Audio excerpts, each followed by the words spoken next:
If you have watched the AgilePoint platform overview, you may have noticed a small overlap with the content of this video. This video overview will cover how the custom search screen can be created in an AgilePoint NX form-based application. Search screens have become an intricate part of the overall end-to-end application experience, and you will find that most applications today incorporate a search screen into their application. While it is possible to create search screens in a process-based application, it has become even easier with the introduction of the list view control in the form-based application.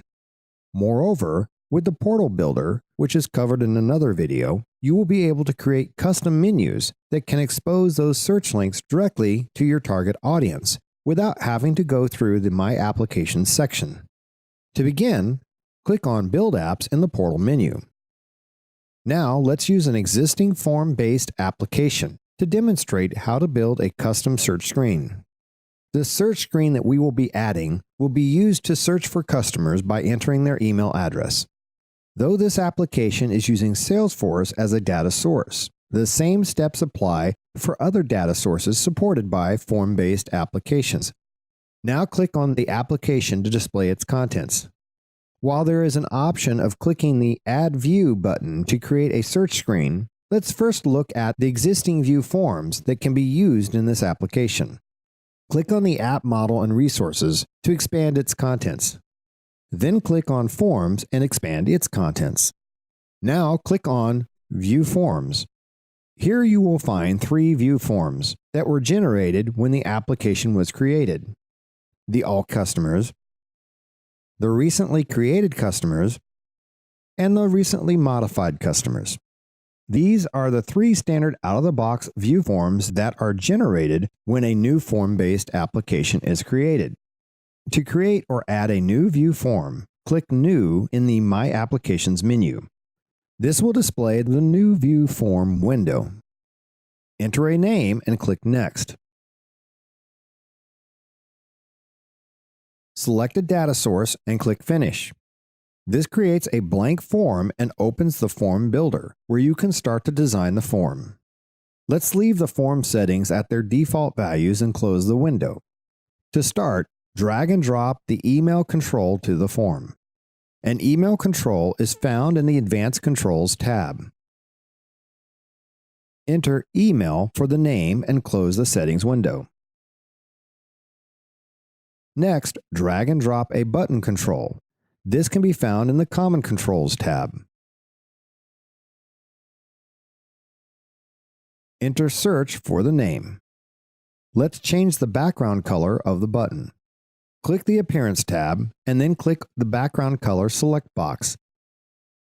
Select and apply a color. Close the Field Settings window. Next, let's add a List View control from the Advanced Controls tab. A List View control is only available in form-based applications where the form type is a view form. Let's remove the default label and leave it blank. In the Configure tab, uncheck the Allow Add checkbox. This will prevent individuals who use the search screen from being able to add additional information or records. Normally, the lookup source should be selected or defined here, but for this demo, we will not define a lookup source here. Close the settings window. Expand the list view control across all the columns, and adjust the width of the list view table. Now, let's add an auto lookup to the form. This can be found in the Advanced Controls tab. Leave the name for the auto lookup as its default value. We want the auto lookup to dynamically enter the data to the list view table based on the search criteria. To do this, click on the Configure tab and create a new auto lookup by clicking the blue plus icon for the lookup source. Select Salesforce for the data source type and click Next. Leave the Salesforce lookup selected for the Salesforce type and click Next. For the lookup details, enter a unique lookup name. For the access token, select Salesforce from the Select Box drop-down list. And the lookup type, select multiple columns. Click Next. For the configuration lookup, select Customer from the Select Entity Select Box drop-down list. Leave the Select All checkbox checked for the Select Entity fields. Next, add a filter condition. Click on Filter Condition. Then click on the blue plus icon to start defining a new filter. For column name, select Email from the Select Box drop-down list. Leave Equal to as the operator. For value, select Email from the Data Model menu on the right.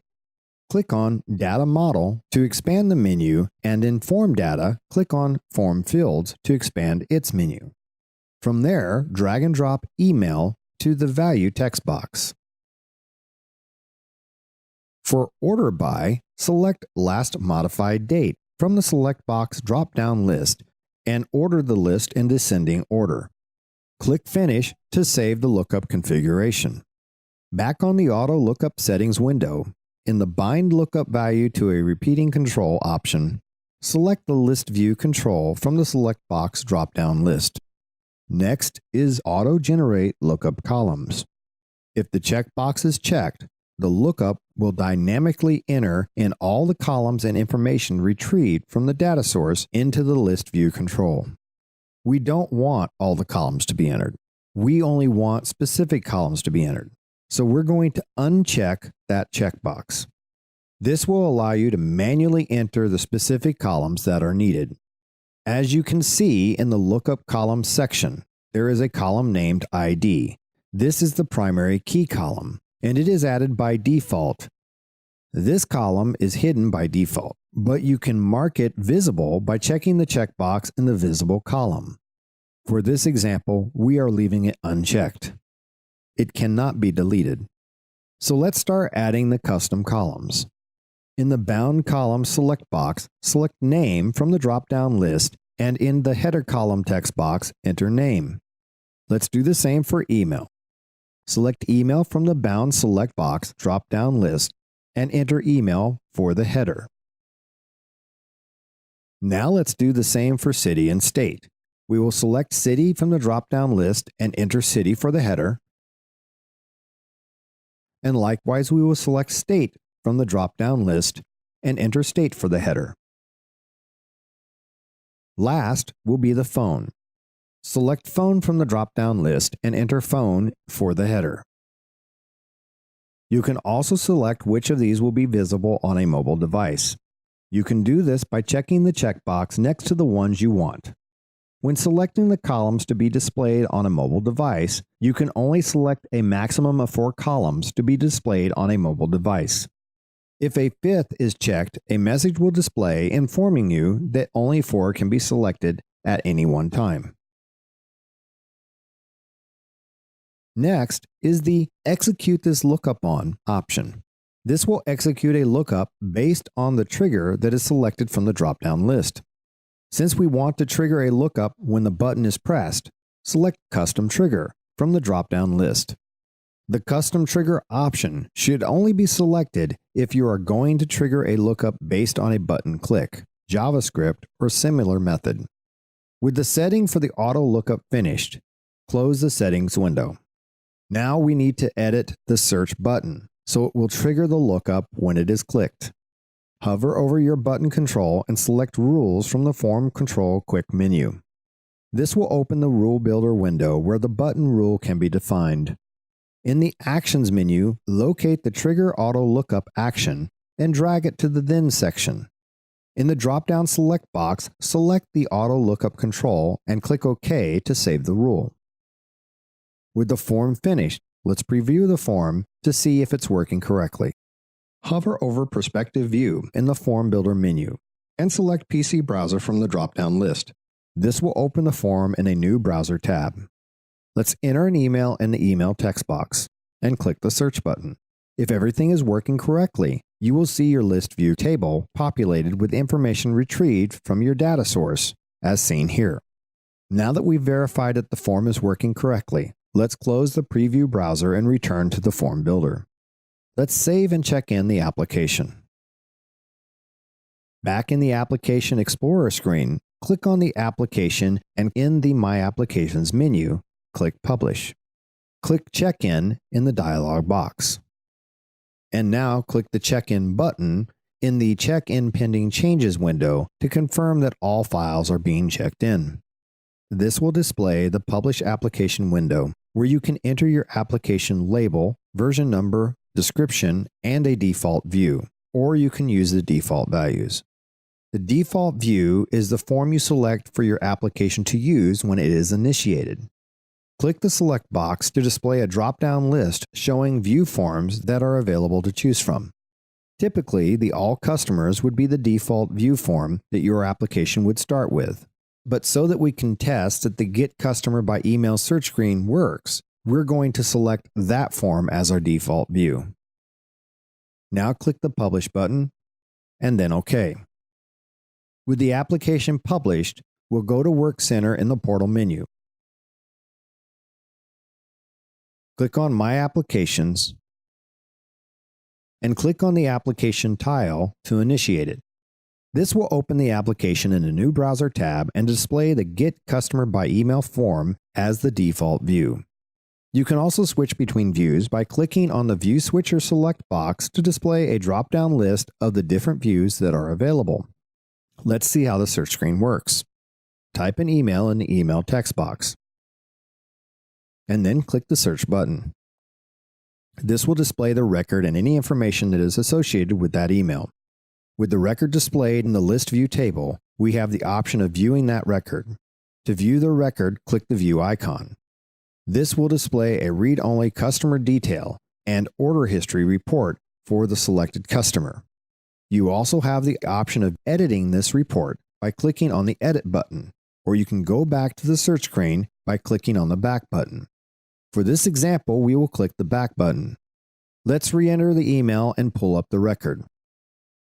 With the record displayed, you can also see that there is an option to edit the record by clicking on the Edit icon, or to delete the record by clicking the Delete icon. Let's click on the Edit icon. This will display the customer details and order history report, but without the fields being grayed out and read-only.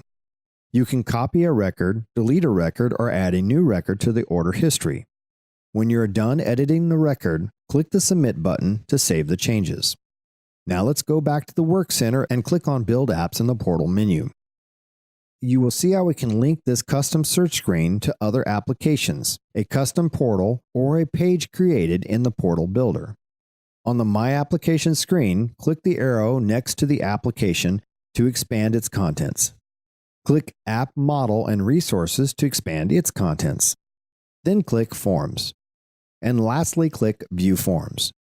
This will display the view forms that have been created for this application. If you click on the Get Customer by Email view, a copy link icon will be displayed in the My Applications menu.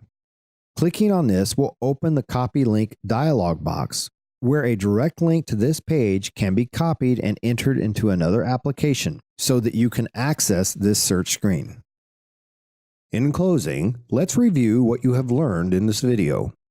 We have covered adding custom search screens to the form-based applications using the List View control, and how to surface that search screen on a custom page to simplify searching through application data.